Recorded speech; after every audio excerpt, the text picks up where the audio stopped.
ये video cater करेगी to all the students जो किसी भी लॉ एंट्रेंस एग्जाम की तैयारी कर रहे हैं जहां पे current affairs is a part of the syllabus.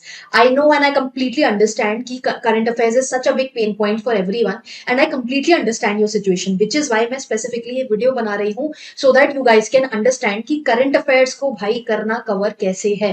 So hi guys, I am Ayushi, your mentor for law based examinations and welcome to law digest. So as we know current affairs is probably the lengthiest, अगर वो किसी भी syllabus में include कर दिया जाता है it is terrifying for everyone.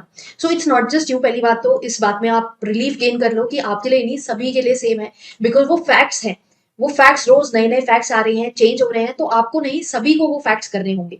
तो इस प्रोसेस को अपने लिए सिंपल कैसे बनाएंगे? सबसे पहले आई वुड से कि न्यूज़पेपर लेके मत बैठो कि न्यूज़पेपर लेके बैठ गए, आप रजिस्टर लेके बैठ गए और नोट्स बनाने का काम शुरू कर दिया। ये करोगे तो पूरे साल यही करते रह जाओगे और सब्जेक्ट्स की तैयारी कब करोगे? So as I always say, opt for online compendiums. जो रेडीमेड कॉम्पेंडियम्स होते हैं वो आप चेक कर सकते हो। बहुत से स्टूडेंट्स होते हैं यूपीएससी के जो फ्री कॉम्पेंडियम्स आते हैं उसको भी रिजॉर्ट करते हैं।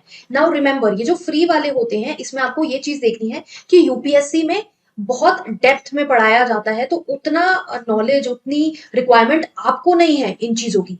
आपको सिलेक्टिव स्टडी करनी है यहाँ पर ऑफ करंट अफेयर्स। तो उतनी डेप्थ में आपको नहीं जाना है, ठीक है। साथ में आप ये ध्यान रखो, जो न्यूज़पेपर पढ़ रहे हो उसमें से एडिटोरियल्स वगैरह पढ़ते हो, फैक्ट्स मत पढ़ो, एडिटोरियल्स पढ़ो, बिकॉज एडिटोरियल्स आपके एनएलसैट एआईएटी जैसे एग्जाम्स में काम आएंगे जहां पर आपको आंसर राइटिंग भी करनी होती है एंड वहां से आपकी जो नॉलेज डिराइव है वो आपको आंसर राइटिंग में काम आएगी। So that is that. Further, क्योंकि लेंदी है तो इसका शॉर्ट प्रोसेस क्या है कि कुछ लोग होता है कि उन्होंने बस हाईलाइट्स कर लिए। अब हाईलाइट्स जो है आपको यूट्यूब वीडियोस में भी मिल जाएंगे, हम लोग मंथली आपके लिए करंट अफेयर्स लेके आते हैं जहां पे इंपॉर्टेंट हाईलाइट्स हम कवर करते हैं, बट आई वुड से कि स्टिल वो एग्जॉस्टिव हाईलाइट का पार्ट नहीं बनेगा। वो आपको, जब आप कॉम्पेंडियम पढ़ोगे उसमें से आप अपना एक रजिस्टर मेंटेन करके चलो, चाहे आपके पास कितने भी नोट्स हो, अपना रजिस्टर मेंटेन करके चलो और जो भी कॉम्पेंडियम है उसमें से एक्सट्रैक्ट करके अपने नोट्स बनाओ, बिकॉज ये वो नोट्स हैं जो एंड टाइम पे रिवीजन में काम आएंगे। फैक्ट्स बहुत सारे होते हैं करंट अफेयर्स के लिए, ह्यूमनली पॉसिबल नहीं है कि हम एक एक चीज, एक एक फैक्ट एंड फिगर को याद रखें। तो इंपॉर्टेंट हाईलाइट्स एक्सट्रैक्ट करो। इसमें क्या चीज फर्दर हेल्प कर सकती है टू रिमेंबर? आपको स्टोरीज बनानी होगी। कोई ऐसा शॉर्टकट नहीं है कि आप करंट अफेयर्स को शॉर्टकट तरीके से समझ लो। तो स्टोरी बना के पढ़ो। जब आप पढ़ रहे हो इस लगन से पढ़ो कि आपको खुद को वो बोरिंग ना लगे। अपने लिए चीज बोरिंग बना के आप और डिफिकल्ट फील करोगे, आपको पूरा सब्जेक्ट बहुत डिफिकल्ट लगेगा अगर आप उसको बोरिंगली एक फैक्ट की तरह पढ़ते जा रहे हो।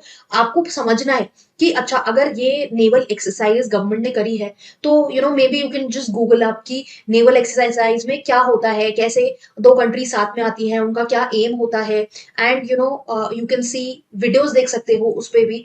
तो थोड़ा आई वोंट से कि हर एक फैक्ट की डिटेल में जाओ, बट इससे थोड़ा सा इंटरेस्ट क्रिएट होगा। ये सोच के पढ़ो कि आपकी कितनी नॉलेज बढ़ रही है। एग्जाम के बारे में भूल जाओ उस टाइम पे पढ़ते हुए कि मुझे ये एग्जाम पॉइंट ऑफ व्यू से पढ़ना है। उसको पढ़ो इस एक्सरसाइज से कि आपकी जनरल अवेयरनेस बढ़ रही है, बिकॉज अगर आप ये क्यूरियोसिटी अपने अंदर लाके रखोगे तो करंट अफेयर्स मेरे हिसाब से इजी हो जाएगा पढ़ना। देन फर्दर रिटेंशन के लिए एक और इंपॉर्टेंट मेथड है, वो है क्वेश्चंस का। सो ज्यादा से ज्यादा क्वेश्चंस प्रैक्टिस करो। ऑनलाइन आपको मिल जाएंगे क्वेश्चंस, हम लोग भी आपको पर मंथ 150 क्वेश्चंस, अपना जो हम कॉम्पेंडियम प्रोवाइड करते हैं उसमें 150 क्वेश्चंस देते हैं। सो 1 ईयर के क्वेश्चंस उसमें हो जाते हैं। By the end of it आपके पास इतने क्वेश्चंस, 1800 क्वेश्चंस हो जाते हैं प्रैक्टिस के लिए, विच इज अ लॉट। तो क्वेश्चन प्रैक्टिस, कुछ लोग क्वेश्चन प्रैक्टिस कर करके ही करंट अफेयर्स कवर कर लेते हैं। जैसे एआईटी का एग्जाम है, आपके पास इतना टाइम नहीं है कि आप हर मंथ का करंट अफेयर्स पढ़ने बैठो। अगर आपने हाईलाइट्स शुरू से नहीं बनाए हैं, द ओनली ऑप्शन इज कि आप क्वेश्चंस उठाओ और क्वेश्चंस प्रैक्टिस करो, उस तरह से अपना करंट अफेयर्स रिवाइज करो। और नोट्स कैसे याद करेंगे? नोट्स का अगर इशू है कि नोट्स बनाने का, तो देन आपको नेशनल न्यूज हो गई, इंटरनेशनल न्यूज हो गई, अवार्ड्स, अपॉइंटमेंट, स्पोर्ट्स, ये कैटेगरीज क्रिएट कर लो। बिकॉज हम लोग भी जो कॉम्पेंडियम आपको देते हैं उसमें हमने ये कैटेगरीज क्रिएट करी हुई है। तो इन कैटेगरी वाइज पढ़ोगे तो इट बिकम्स इजियर कि सारी नेशनल न्यूज एक साथ है।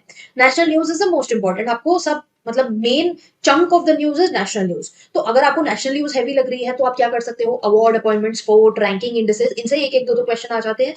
तो ये वाले क्वेश्चन पहले कर लो, या सॉरी ये वाले नोट्स पहले पढ़ लो, इनकी कैटेगराइजेशन इस तरह से रखो और फिर बाद में नेशनल पढ़ लो। तो अगर आपने ये करा हुआ होगा तो आपको थोड़ा मेंटली कॉन्फिडेंस रहेगा, आप रिलैक्स रहोगे कि इतना तो मैंने कवर कर लिया है, अब मुझे बस नेशनल करना है। तो इस तरह से सेग्रीगेट करके पढ़ो। सो एज आई सेड, कि इसके पीछे कोई रॉकेट साइंस नहीं है कि करंट अफेयर्स कैसे पढ़ना है। सेग्रीगेट करके पढ़ो, नोट्स बनाओ, रेडीमेड कॉम्पेंडियम से पढ़ो, न्यूज़पेपर्स एडिटोरियल्स के लिए यूज करो एंड क्वेश्चन प्रैक्टिस करो, ज्यादा से ज्यादा क्वेश्चन प्रैक्टिस करो। उससे बहुत हेल्प होगी। सी मॉक्स में आप जो करंट अफेयर्स के क्वेश्चन प्रैक्टिस करोगे उसमें आप मैक्सिमम 50 क्वेश्चन प्रैक्टिस कर पाओगे थ्रू मॉक्स। बट अगर आप मंथली अपना ये टारगेट बना लो कि मुझे हर मंथ के इतने क्वेश्चंस प्रैक्टिस करने हैं, तो वो चीज ज्यादा आसान हो जाती है। तो इस तरह से आप अगर करंट अफेयर्स पढ़ोगे, मुझे लगता है चीजें आसान हो जाएंगी। बट स्टिल अगर आपको अभी भी कुछ लगता है, कोई क्वेरी आपकी एड्रेस नहीं हुई है, then you can mention the same in the comment box, we will get back to you on that. And बाकी मेक श्योर कि आप चैनल को फॉलो कर रहे हो, सब्सक्राइब किया हुआ है, इंस्टाग्राम पे भी हमें फॉलो कर रहे हो फॉर सच अपडेट्स।